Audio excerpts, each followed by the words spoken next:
This episode is brought to you by 180 Markets, where it is our goal to bring every individual, fund manager, family office, or any qualified investor access to Australian Stock Exchange capital raises. If you are ever interested in how to access ASX capital raises in a super simple way, 180 Markets is for you. The sign-up process is easy. You just upload your ID, proof of your investor status, and your current brokerage account information. The settlement of shares goes right into your existing account, and you can access our very next capital raise. If you're interested in free, easy access to thousands of ASX capital raises, including placements, IPOs, reverse takeovers, and more, check out 180markets.com. Hello, everybody. Welcome again. Another edition of 18 Minutes with 180 Markets. Friends, we always say we are in the golden age of medicine. All kinds of medicinal discoveries have been made over the past 10, 15 years, but it's not just making our lives or our ability to live longer, it's our ability to live better lives as well. And with us today, we have a company, Cynata Therapeutics, and their managing director, Ross Macdonald, and he's going to talk all about how Cynata is giving us, and actually our children as well, the opportunity at a better life. With that introduction, Ross, welcome to 18 Minutes with 180 Markets. Thanks very much, Greg. Nice to be here. Hey, Ross, everybody's got a story and people invest in people as much as the products. Can you just tell us a little bit about your background? Yeah, so mine is a pretty plain vanilla scientific background. I did a PhD at Monash University and then undertook a postdoc at the Royal Children's Hospital here in Melbourne. But pretty quickly I realized that a scientific career was not what I was best cut out for. I had a particular interest in commerce, so this was in the mid-80s roughly, and that was the time that the biotech boom had just commenced in Australia, following on from the West Coast in the US. And I ended up working as an analyst with a broking firm here in Melbourne, and then moved into the pharmaceuticals industry, which has pretty much been the basis of my career for the last 35 years, mostly in M&A, business development and licensing. And I've worked with pharma companies in Australia, in the United States, in Europe, Japan, and ultimately ended up here at Cynata Therapeutics when I was approached back in 2013 by the venture funders who had provided the capital to get Cynata operating at that time. So yeah, I haven't worn a white coat in anger for a long time, but I still have a fundamental understanding, of course, of medicine and how we can translate medical discoveries, that is good medical discoveries, into potential products for the treatment and relief of human suffering worldwide.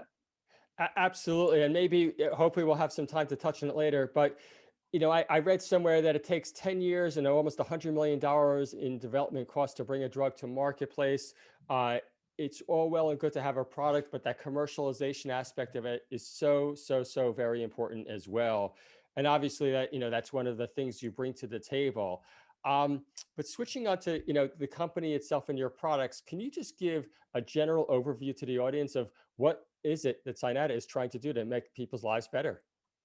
We are developing a therapeutic cell technology called stem cells. And stem cells are a broad defining term, but generally speaking, stem cells are the cells that are the grandparents of all of the tissues in our body.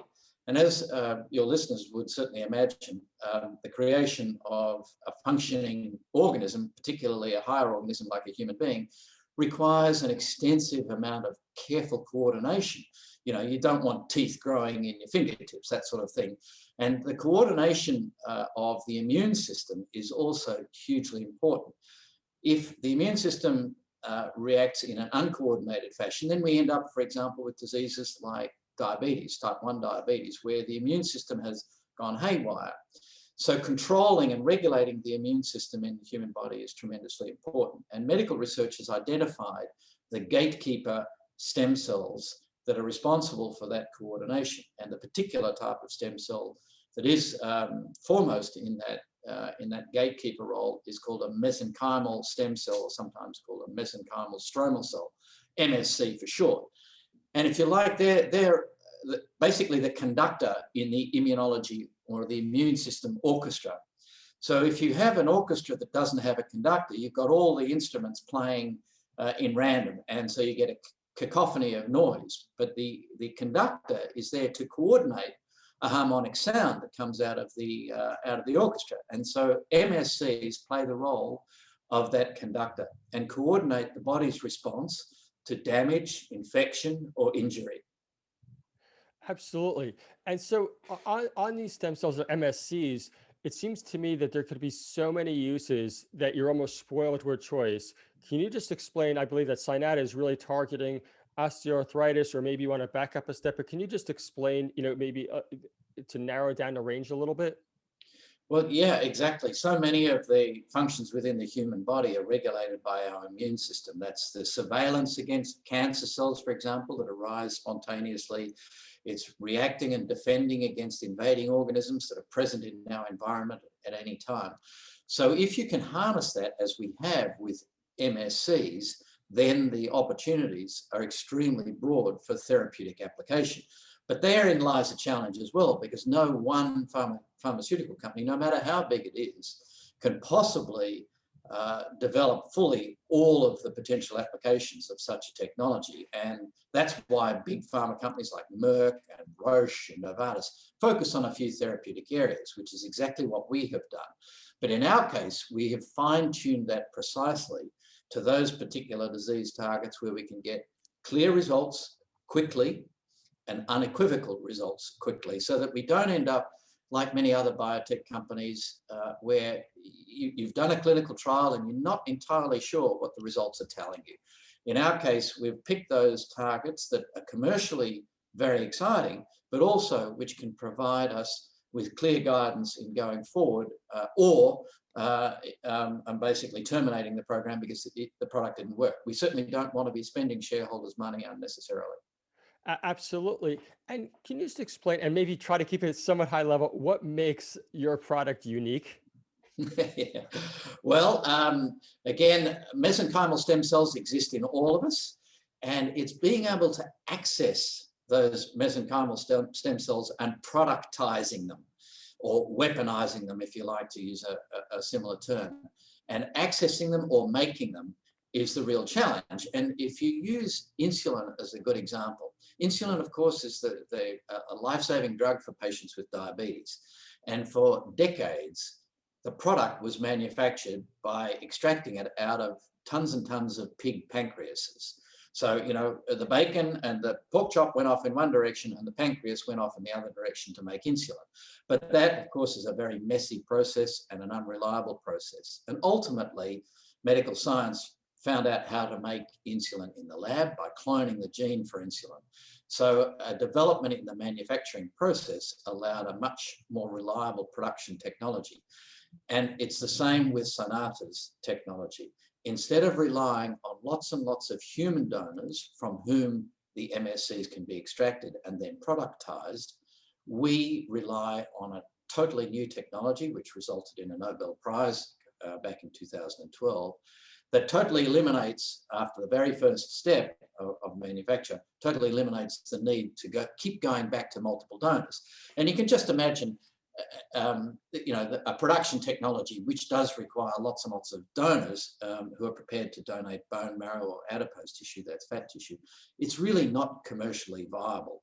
And there's plenty of examples in industry, not just in our industry, in medicine, but if you look at the manufacture of the motor car, a century ago, it was bespoke, made to order. And then Henry Ford came along and said, hey, I can productize a process to manufacture motor cars for the masses. And that's what Cynata's technology does. It actually takes this great discovery of MSCs, which is a brilliant discovery, and their role in medicine is terribly important, but an ability to manufacture at commercial scale is the secret ultimately to commercial success. And that is what Cynata's technology delivers.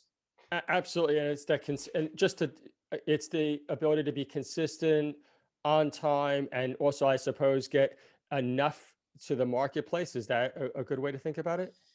Yeah, and look, there's an axiom in the pharmaceutical industry that there's really three characteristics which define a successful pharmaceutical product: safety, efficacy, in other words, the product's got to work and it's got to be safe, and oh, by the way, you've got to be able to manufacture tons of it, because for global commercial application, the requirement for product quantity is vast.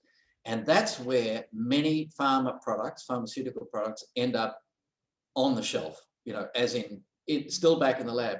Great discovery, really interesting technology, but we can't manufacture it at scale. And one of the leading classes of drug available in the market today, in fact, about 6 of the top 20 drugs worldwide are in this class, and that's monoclonal antibodies. Your listeners have probably heard of that. It led to the biotech boom back in the 80s. And originally, the discovery of monoclonal antibodies was associated with a lot of skepticism about being able to make the stuff. Yeah, really great. These magic bullets that are part of the human immune system can be used to treat cancer all the way through to rheumatoid arthritis, but we can't make them at scale. And the final breakthrough that resulted in an explosion in capital and value realization was an ability to manufacture monoclonal antibodies at scale. And mesenchymal stem cells are in the same situation today. Really exciting medical breakthrough, huge potential application, but the ability to manufacture those products and to deliver them commercially is the key, and that's what Cynata provides. Absolutely. And I suppose that, sadly, I think that we all know stories in the medical community where if the target market, treatment market is so tiny, unfortunately, those products do not get commercialized. But in your case, that certainly is not the case. It's almost like your target market, is it fair to say, is billions and billions of dollars and millions of people that you could help? Yeah, correct. In fact, the target markets or the indications or diseases that we're pursuing right now have collectively more than a $40 billion market opportunity, including osteoarthritis, for example, diabetic foot ulcer. Of course, COVID is unfortunately the flavor of the month or flavor of the year right now, but the commercial opportunities across just those diseases are very, very large. Right. And I should add, and one of the advantages, of course, of using the body's own processes is that we can develop treatments for diseases which are currently largely undruggable. In other words, there's no particularly useful, drug for many of those diseases that we're pursuing. Absolutely. And I suppose, as I mentioned earlier, it takes years and years, as you're well aware, to bring something from first stage into the market. Can you just tell us where Cynata's products are in the cycle, phase 1 or whatever the phase may be, or phase 2? Our most advanced product is actually in phase 3, and that's our lead product at the moment in osteoarthritis. Of course, a huge disease and huge target market. 2 million patients in Australia, 20 million in the United States. Osteoarthritis is substantially poorly treated. Analgesics are widely used, of course. You take a Panadol or ultimately progress as your arthritic knee or hip gets worse and worse, and then eventually a joint replacement. But there's no drug that actually will reverse the degeneration that arises in the joint. And that's what our approach is in phase 3. That's a 440 patient study being led by the University of Sydney here in Australia and funded, I'm pleased to say, not by our shareholders, but in fact by the taxpayer through a NH&MRC grant. So fantastic leverage for Cynata shareholders because it's largely funded externally.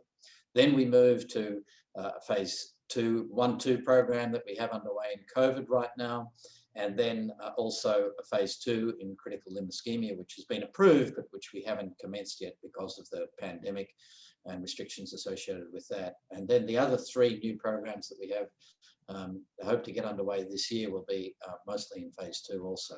So we're well down the track. Absolutely. And, can you just explain for viewers that may not be so familiar with, how was it that you were able to advance to phase 3 so quickly? Because that really is, as I've alluded to, I'm sure you're aware, is highly unusual. It is unusual, although, when you look at it, the regulations around pharmaceutical development around the world, which are governed by bodies like the TGA here in Australia and the FDA in the United States, don't specifically require phase 1 to phase 2 to phase 3. So although it's dogmatic that companies do a phase 1, then they go on and do a phase 2, and then they go on and do a phase 3, and then if everything's worked, they go to market. It's not necessarily the case. So a phase 3 trial can be initiated based around solid a foundation of data on safety of the product and a reasonable belief that it will be effective. And that's the case with MSCs and osteoarthritis. It's a very large trial, in our case, 440 patients. The statistical power of the trial is very solid given the large number of patients.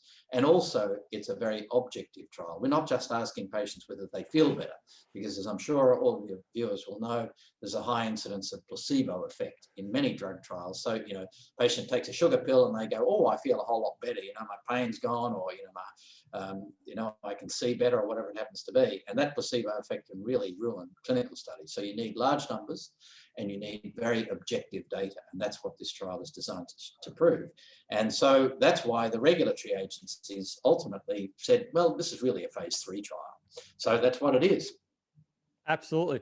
And so then, I guess continuing on, what would you like to see over the next, what's the path to victory, so to speak, over the next 12 or 24 months? Well, ultimately, data drives value. This is one of my hallmarks. Good, solid clinical data will see good results for shareholders. We'll see uplift in share price. And it frustrates me a little from time to time that we see, shares jump just on the basis of a few patient data points and so on. But it's ultimately good quality data that drives robust value generation. So my goal, of course, over the coming 12 months is to ensure that we get good quality data, primarily initially out of the COVID trial, which is the first that we expect to report of our pipeline, and then ultimately following with the other clinical programs we've got underway. And that, I think, is the core of our goals, is to really ensure that we get sustainable value uplift for shareholders from the generation of good quality clinical data. Yeah, absolutely. And, I suppose, having a 440 patient study obviously requires money. I believe that you're sitting something around $25 million of cash, and you have very supportive, not just shareholders, but, stakeholders, I think is maybe the better description. Is that enough to carry you to where you need to be to see some significant, data results, as we say?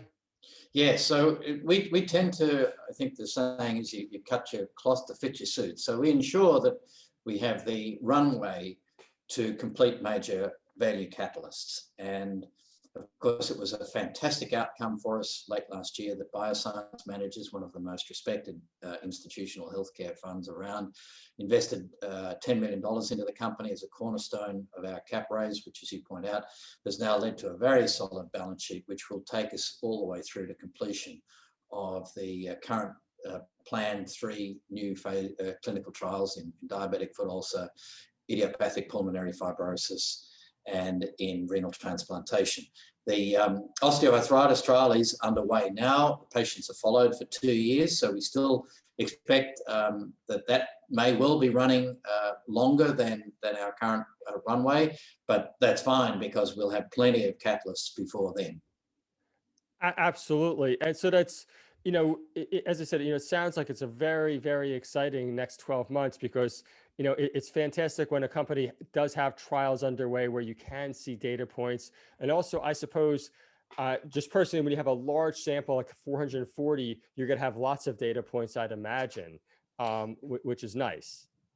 Well, yeah, of course, one of the other axioms in biotech land is that you can always cure cancer in mice, but it's ultimately when you take your products and technologies through to human clinical trials that you start to see real value generation, assuming, of course, success. And as many will know, we've had great success in our clinical program so far, with outstanding results from our graft versus host disease clinical trial that resulted ultimately in a global license agreement with Fujifilm, one of the largest regenerative medicine and stem cell companies around. So from an investor perspective, a rich clinical pipeline, tick in the box, corporate partner, tick in the box, solid balance sheet, tick in the box, and good clinical data, tick in the box. So from an investment point of view, especially among Aussie biotechs, we've got a fantastic series of ticks in boxes there that investors should be looking at when they're seeking to invest in a biotech company. good clinical data always is a driver of value. Yeah, of course, you've got to generate data in rats and mice first before you go into humans, but it's ultimately when you get to humans with the disease showing efficacy that's a real value generator. Absolutely. Ross, we like to keep these things short and sharp, and you really just gave a fantastic little checklist there. That was amazing to sum it up for everyone. Do you have any closing words for people? No, look, I think, you certainly raised a good point about expectations among investors in biotech, and that is how long it takes and how much it costs. And one of the reasons why, as a business strategy, we partner or seek to partner our technology is simply that fact that it takes a heck of a long time to develop a product all the way through to commerce, and there's a huge risk associated with that. And often investors are frustrated by just the apparent slow process. But one of the issues that we're facing just right now, which is frustrating, is getting a bunch of clinicians together as an advisory board to comment on one of the protocols for our clinical trials. And it's like herding cats. These are busy folks, right? They're clinical doctors who are seeing patients every day, and just getting an hour of their time to sit down with us and talk about whether the protocol, the way we've designed the clinical trial, is appropriate for them as coalface doctors has been a nightmare. That's just one little case of just why it takes so long. And I think investors, the more we can educate between us and through other sources, can educate investors in biotech just about the time of the time span of so many of the activities, then that's a good thing as well. Absolutely. Ross, thank you so much for your time, and please join us again. We really love this story and want to follow you. Thanks, Greg. Well, it's a great pleasure, and I hope your audience enjoys the presentation and gains some insights into the exciting world of stem cells. Absolutely. Bye-bye. Thanks, Greg.